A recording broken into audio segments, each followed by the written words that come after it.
ओम नमो भगवते वासुदेवाय। भगवान विष्णु जी और माता लक्ष्मी जी का आशीर्वाद आप पर और आपके सारे परिवार पर हमेशा बना रहे।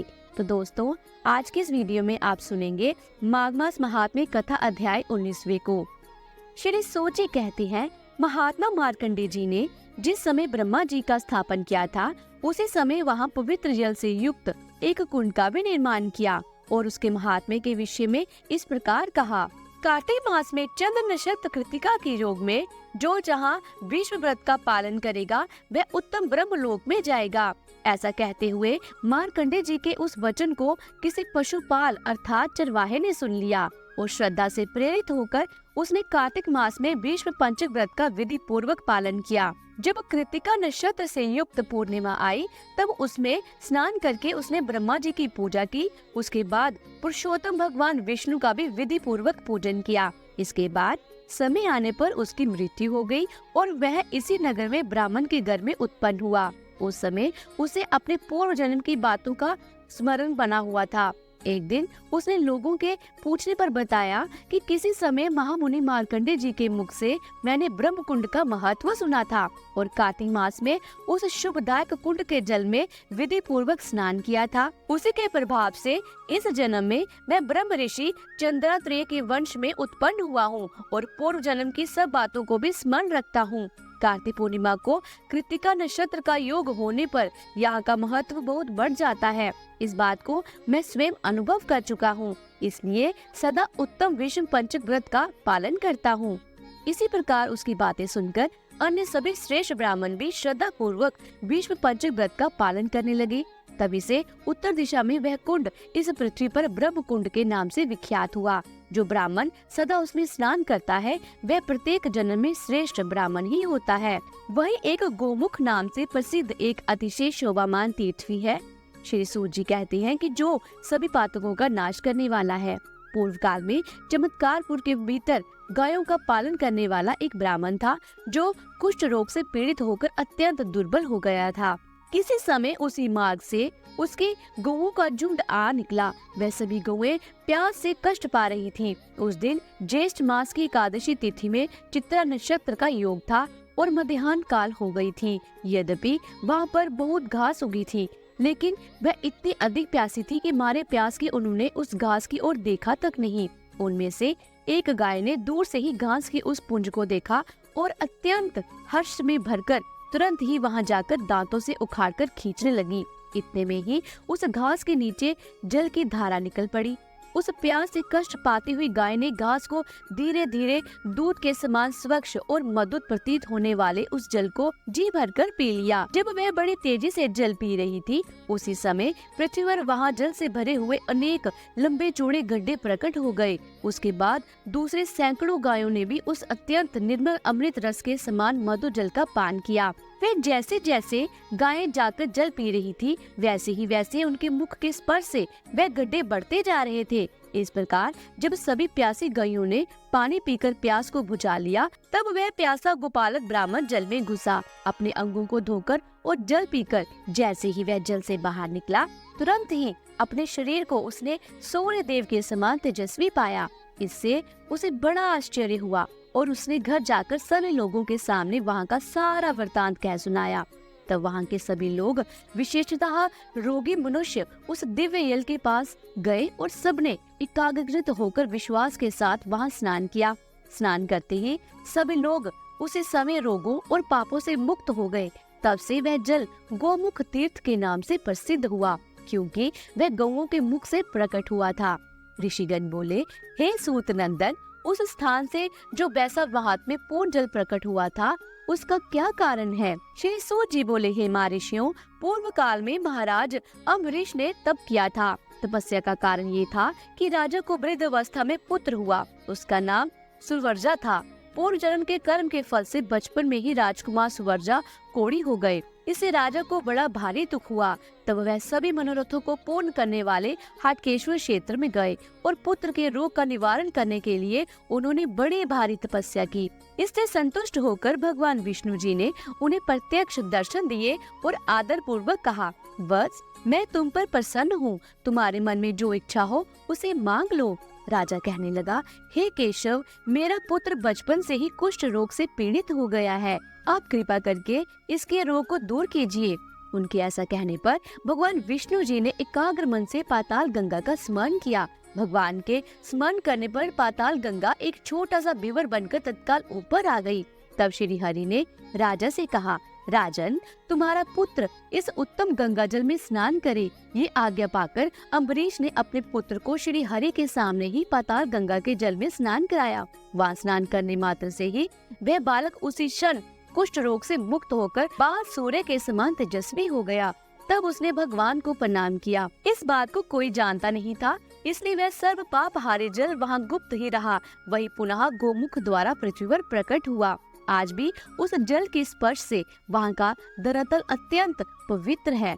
जो पुरुष रविवार को सूर्योदय के समय वहाँ स्नान करता है, उसके जलकंठ अर्थात सभी रोग तत्कालीन नष्ट हो जाते हैं। पाप जनित बड़ी भयंकर व्याधियाँ भी दूर हो जाती हैं। फोड़े और चेचक आदि भी शांत हो जाते हैं। जो मनुष्य निष्काम भाव से भक्ति पूर्वक इस तीर्थ में स्नान करता है, वह देवातिदेव चक्रपाणी श्री हरि के लोक में जाता है। जिस दिन भगवान विष्णु ने वहाँ गंगा जी को प्रकट किया था, उस दिन सूर्य वृष राशि पर विराजमान थे और चंद्रमा चित्रा नक्षत्र की शोभा बढ़ा रहे थे और भगवान विष्णु की एकादशी तिथि भी विद्यमान थी। फिर गाय के मुख से जिस दिन घासों का समूह उखाड़ा गया और गंगा जी भूतल पर प्रकट हुई, उसी दिन पूर्वोक्त योग ही था, इसलिए वही वहाँ के लिए उत्तम पर्व है। श्री सूत जी आगे कहते हैं, हे महर्षियों, जिस समय परशुराम जी रामकुंड में जाकर अपने पितरों का तर्पण किया, अब उस समय का वृतांत भी सुनो। जब उन्होंने अपने पितरों का तर्पण किया और यज्ञ में सारी पृथ्वी श्रेष्ठ ब्राह्मण को देखकर वे क्रोध रहित हो गए, उस समय समुद्र स्नान के लिए हर्ष पूर्वक प्रकट हुए। उस यात्रा के समय भी उन्होंने अपने हाथ में सूर्य के समान तेजस्वी कुठार ले रखा था। तब समस्त ऋषि मुनियों ने परशुराम जी से कहा, हे महाभाग राम, आप पुण्य कार्य करने के लिए जाते समय भी जो हाथ में शस्त्र धारण करते हैं, ये उचित नहीं जान पड़ता। जब तक आपके हाथ में कुठार रहेगा, तब तक आपका क्रोध शांत नहीं होगा, इसलिए इसे त्याग दीजिए।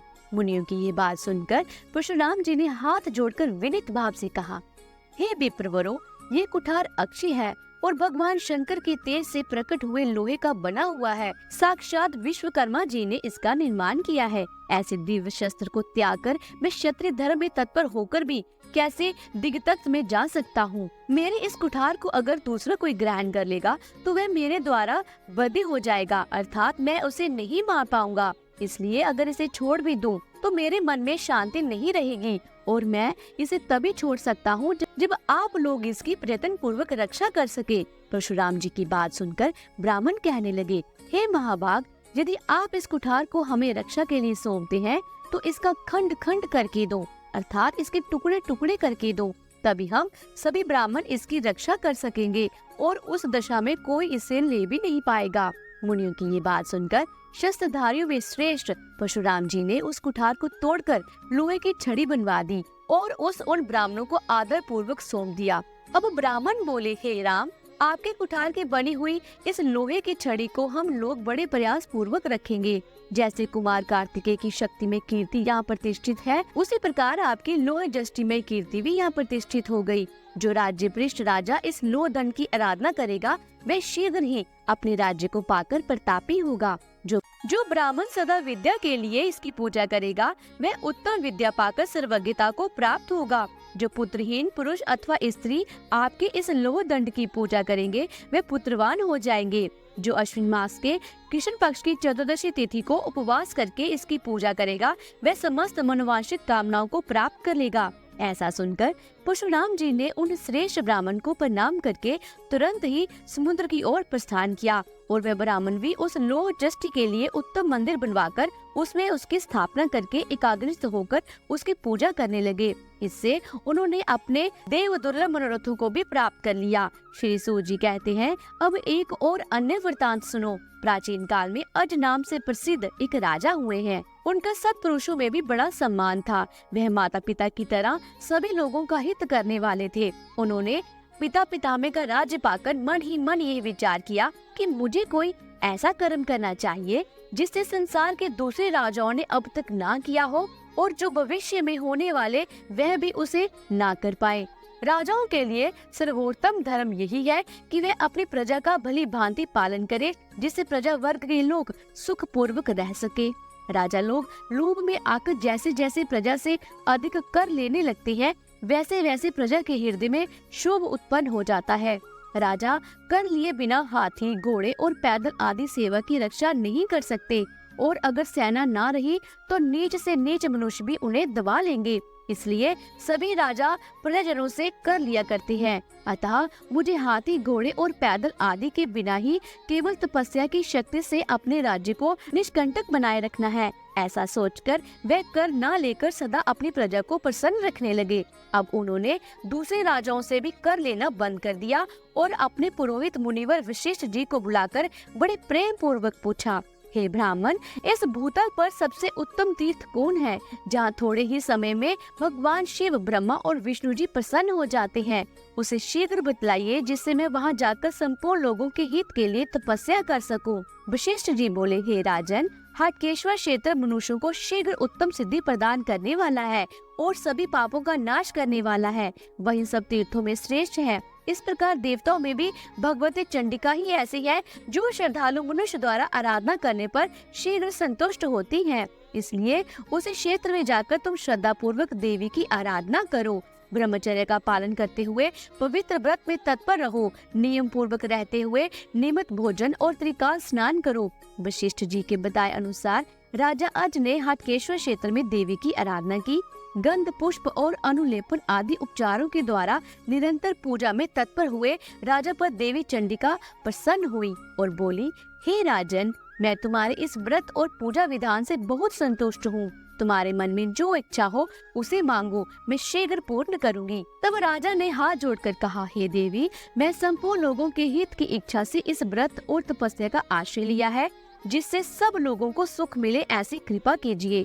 मुझे बहुत से ऐसे ज्ञान युक्त विचित्र विचित्र अस्त्र दीजिए जो स्वेच्छा अनुसार स्वस्थ विचर कर सके, जो इस भूतल पर स्थित और मेरे पास की भी सभी वस्तुओं को भी स्वतः जान ले। लोक में और स्त्री संगम आदि जो भी अपराध हो, उन सबको स्वयं जानकर अपराध के अनुसार जो अपने आप ही दंड दे दे, जिसके लोक में संकटता ना फैलने पाए। इसके सिवा हे देवी, मुझे तरह तरह के मंत्र भी प्रदान कीजिए, जिससे मैं सब रोग व्याधियों का शीघ्र निवारण कर सकूं, जिससे मेरे राज्य में रहने वाले सभी मनुष्य सुखी, निरोग, पुष्ट, निर्भय और शोक रहित हो जाए।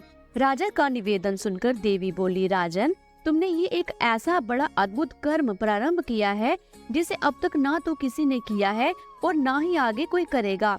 फिर भी मैं तुम्हारी इच्छा अवश्य पूर्ण करूंगी। मैं तुम्हें समस्त ज्ञान युक्त शस्त्र देती हूँ और वैसे ही प्रभावशाली मंत्र भी देती हूँ।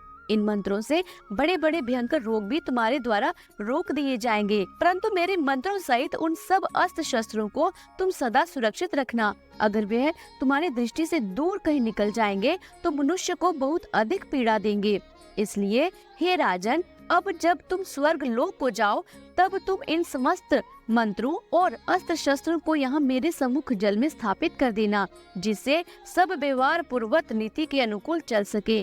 तब बहुत अच्छा कहकर राजा ने देवी की आज्ञा शिरोधार की। फिर तो उनके सामने विज्ञान वैभव से युक्त नाना प्रकार के दिव्य अस्त्र प्रकट हो गए, जिसके लिए उन्होंने देवी से प्रार्थना की थी। साथ ही व्याधि नाशक मंत्र भी उनके ज्ञान में आ गए, जिनके द्वारा सब लोग स्वेच्छा अनुसार ग्रहण किया और छोड़ जाते हैं, और जिनके द्वारा दृष्टि में आए हुए सभी मनुष्यों को सुख पूर्वक पालन होता है। इसके बाद राजा ने देवी के प्रसाद को ग्रहण करके अपनी पत्नी इंदुमती और पुत्र दशरथ को छोड़कर शेष से समस्त पदार्थ और हाथी, घोड़े आदि उपकरणों को ब्राह्मणों की सेवा में दान कर दिया। रोग व्याधियों को मंत्रों के द्वारा दूर करके वह डंडा लेकर अजा पालन की तरह स्वयं प्रजा पालन करने लगे। उनके राज्य में कोई छुपकर भी अपराध नहीं कर पाता था। अगर कोई प्रमादवश पृथ्वी पर पाप करता भी तो उसे तुरंत ही उसके अपराध के अनुकूल दंड भी मिल जाता था। राजा के दिव्य अस्त्र किसी दृष्टि में न आकर भी वध अथवा बंधन आदि दंड तत्काल दे देते थे। अन्य राजाओं के राज्य में तो जो मनुष्य गुप्त पाप करते थे, उन्हीं के पापों का यमराज दंड देते थे, परंतु आज के राज्य में उन दिव्य अस्त्रों के भय से डरा हुआ कोई भी मनुष्य पाप नहीं करता था। इसलिए वे सभी पाप मुक्त और पवित्र शरीर वाले हो गए। रोगों का निरंतर हो जाने के कारण सब मनुष्यों को उत्तम सुख प्राप्त हो रहा था। इस प्रकार संसार से जब पाप का भय निवृत्त हो गया, तब यमलोक के सभी नरक सूने हो गए। कोई भी पुरुष नरक में नहीं जाता था। सतयुग में लोगों का जैसा व्यवहार था, वैसा ही त्रेता युग में भी हुआ। एक समय भगवान शंकर व्याघ्र का शरीर धारण करके बार बार गर्जना करते हुए जहाँ राजा अज थे वहाँ उपस्थित हो गए। विकराल शरीर धारण करने वाले उस व्याघ्र को देखकर राजा ने भगवती के दिए हुए सूर्य के समान तेजस्वी अस्त्र का प्रहार किया। क्रमशः देवी से प्राप्त हुए अन्यान अस्त्रों का भी प्रयोग किया, परंतु उन सभी अस्त्रों को भगवान शंकर ने धीरे धीरे अपने मुख में ग्रहण कर लिया। तब अस्त्रों के अभाव से राजा ने व्याघ्र रूपधारी भगवान शिव से द्वंद्व युद्ध किया। उनके शरीर का स्पर्श होते ही भगवान शिव ने व्याघ्र शरीर त्याग दिया और भस्मांग राग विभूषित चंद्रमा को मुकुट के समान धारण किए हुए दिव्य रूप धारण कर लिया।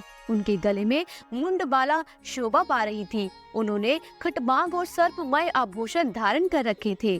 भगवान शिव को इस रूप में प्रत्यक्ष देखकर रानी सहित राजा अज उनके चरणों में प्रणाम किया। फिर उनकी स्तुति करके वे विनीत भाव से हाथ जोड़कर खड़े हो गए और आनंद में अश्रु बहाते हुए हर्ष से गदगद वाणी में बोले, प्रभु, मैंने अज्ञानवश जो भी आपका तिरस्कार किया और आपके ऊपर अस्त्र चलाया, वह सब अपराध कृपया करके क्षमा कर दीजिए। तब भगवान शिव बोले, बेटा, तुम्हारे अलौकिक कर्म देखकर मैं बहुत संतुष्ट हूँ, इसलिए उस तिरस्कार को मैंने अपनी संभावित क्षमा से ही क्षमा कर दिया है। राजन, तुमने जैसा राज्य किया, जिस प्रकार प्रजा की रक्षा की, वैसी राज्य व्यवस्था अब तक ना तो किसी ने की थी और ना कोई आगे ही करेगा। इसलिए तुम अभी अपनी रानी के साथ इसी शरीर से पातालोक में चलो। तब राजा ने कहा, हे भगवान, मैं अयोध्या नामक महापुरी में अपने पुत्र दशरथ को राज सिंहासन पर बिठाकर उसे मंत्रियों के अधीन सौंपकर आपकी आज्ञा का पालन अवश्य करूंगा। जिन्होंने संतुष्ट होकर मुझे अस्त्र शस्त्र और मंत्र समुदाय दिए थे, उन महादेवी ने ये आज्ञा दी थी कि जब तक तुम दुष्ट तज मर्त्य लोक का त्याग करने चलो, तब मेरे कुंड में इन सब अस्त्र शस्त्रों को डाल देना। इसलिए हे प्रभु, आप उन सब अस्त्र को मुझे पुनः लौटा दे, जिससे मैं देवी के ऋण से मुक्त हो जाऊं। उनके ऐसा कहने पर भगवान त्रिपुरारी जी ने राजा को वे सभी दिव्य अस्त्र लौटा दिए और आगे देते हुए कहा, राजन, तुम्हारा पुत्र स्वयं ही राजा हो जाएगा। वह वीरता, उदारता और श्रम आदि गुणों से संपन्न होकर तुम्हारे वंश को धारण करने में समर्थ होगा। तुम आज ही मेरे साथ इस देवी कुंड के पवित्र जल में प्रवेश करके मेरे धाम को चलो। आज माघ शुक्ल चतुर्दशी का दिन है। दूसरा कोई भी पुरुष जो इस दिन देवी की भक्ति पूर्वक पूजा करके इस जल में गोता लगाकर प्राण त्याग करेगा, वह पाताल लोक में जहाँ हाटकेश्वर नाम से प्रसिद्ध मेरा दिव्य विग्रह है, वही पहुँच जाएगा। हे राजन, जो इस तीर्थ में केवल स्नान मंत्र करेगा, उसके 108 रोगों में से एक भी नहीं होगा। ऐसा कहकर भगवान शिव ने रानी और उन अस्त्र शस्त्रों के सहित राजा को साथ लेकर उस देवी कुंड के जल में प्रवेश किया और वहां से उन्हें अपने धाम में पहुंचा दिया। इस मानव शरीर से राजा अज अपनी रानी के साथ आज भी अजर अमर होकर वहां पाताल में रहते हैं और हाटकेश्वर भगवान की श्रद्धा पूर्वक आराधना करते हैं। इस प्रकार हाटकेश्वर क्षेत्र में महेश्वरी देवी का प्रादुर्भाव हुआ, जिसे राजा अज ने श्रद्धा पूर्ण हृदय से स्थापित किया था। श्री सूची कहते हैं कि राजा अज के पाताल लोक में गमन करने के बाद उनके पुत्र दशरथ राजा हुए। मंत्रियों ने उनको आगे रखा और सदा सम्मान दिया। ये वही राजा दशरथ थे जो प्रतिदिन इंद्रलोक में जाते थे और इंद्र के साथ क्रीड़ा करते थे। इन्होंने रोहिणी का भेदन करने वाले शनिचर ग्रह को परास्त किया था और उनके घर में साक्षात भगवान विष्णु ने प्रसन्न होकर रावण का विनाश करने के लिए अवतार लिया था। राजा दशरथ ने भी हाटकेश्वर क्षेत्र में जाकर आराधना द्वारा भगवान विष्णु जी को संतुष्ट किया और सुंदर मंदिर निर्माण करके वही उनको स्थापित किया। वहाँ राजा दशरथ की वापी प्रसिद्ध है, जिसे उन्होंने स्वयं तैयार कराया। उसे लोक में राजवापी कहते हैं। जो लोग पंचमी को और विशेषतः पितृपक्ष में वहाँ श्राद्ध करते हैं, वे सत्पुरुषों के प्रिय होते हैं। किसी समय ज्योतिषी के विद्वानों ने राजा से कहा कि शनिचर ग्रह रोहिणी का भेदन करेगा और अगर ऐसा हुआ तो संसार में 12 वर्षों तक काल पड़ा रहेगा। उस समय संपूर्ण भूमंडल मनुष्य से शून्य हो जाएगा।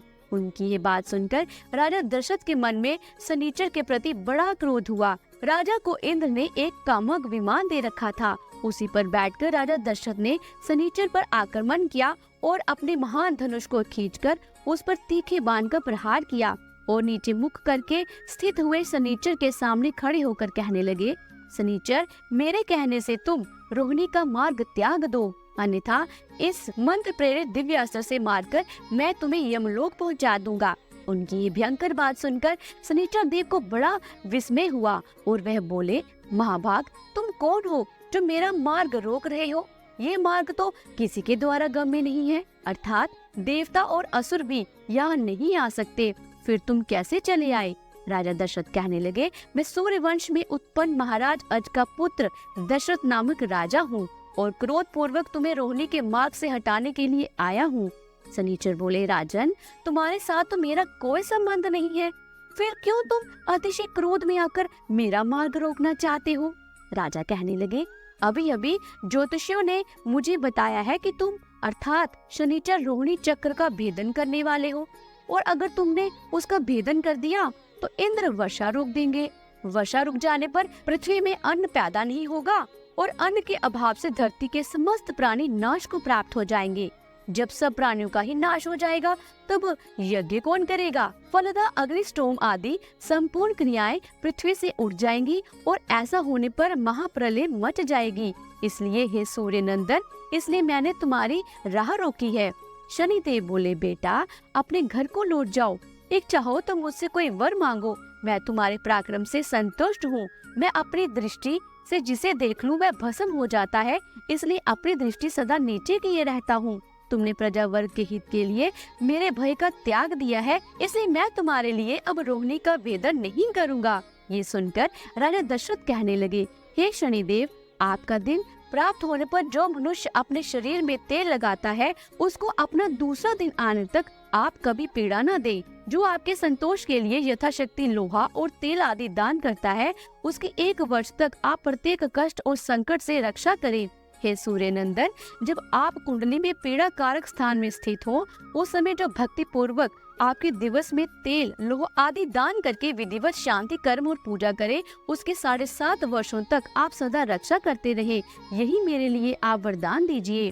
फिर सूर्य जी कहती हैं, तब शनिचर देव ने तथास्तु कहकर राजा की प्रार्थना स्वीकार कर ली और वह मौन हो गए।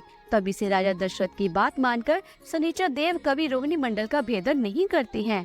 इस समाचार को सुनकर इंद्रदेव बड़े प्रसन्न हुए और राजा दशरथ से मिलकर आदर पूर्वक कहने लगे, राजन, तुमने ये बड़ा अद्भुत पराक्रम किया है, दूसरा कोई तो इस बात की कल्पना भी अपने मन में नहीं ला सकता। अतः इस पुरुषार्थ से मैं तुम पर बहुत संतुष्ट हूँ। तुम्हारे मन में जो कोई भी अभिलाषा हो उसके अनुसार मुझसे वर मांगो। तब राजा दशरथ ने कहा, हे सूर्य श्रेष्ठ, आपके साथ सदा मेरी मैत्री बनी रहे, मैं यही प्रार्थना करता हूँ। इंद्र ने कहा, हे राजन, ऐसा ही होगा, तुम्हारे साथ मेरी सदैव शाश्वत मैत्री बनी रहेगी, ठीक वैसे ही जैसे वसुदेव की मैत्री है। तुम सदैव संध्या के समय मेरे पास आते रहना, जिससे सदैव आपस का मैत्री भाव बढ़ता रहे। ऐसा कहकर देवराज इंद्र स्वर्ग लोक में चले गए। राजा दशरथ भी शनिचर के भय से संपूर्ण जगत की रक्षा करके हर्ष पूर्वक अयोध्यापुरी के भीतर अपने भवन में लौट आए। तब से प्राय नित्य ही सायंकाल की उपासना करके राजा दशरथ इंद्रलोक को जाते थे। वहाँ पर देव ऋषियों के मुख से विचित्र अर्थ वाली कथाएं सुनकर और स्वयं भी कहकर अपने घर को लौट आते थे। तो बोलिए श्री कृष्ण भगवान की जय। आज के माघ मास महात्म्य की कथा में बस इतना ही। इसके आगे का महात्म्य आप अगले अध्याय में जरूर सुनिएगा। तो अगर आपको आज की वीडियो अच्छी लगी हो तो वीडियो को लाइक करें, और अगर आप चैनल पर पहली बार आए हैं तो चैनल को सब्सक्राइब करके बेल आइकन के बटन को प्रेस कीजिएगा। इससे ये होगा कि जो भी नई वीडियो मैं अपलोड करूंगी उसकी नोटिफिकेशन आपको मिल जाएगी। जल्दी मिलती हूँ अगले अध्याय के साथ। तब तक के लिए राधे राधे।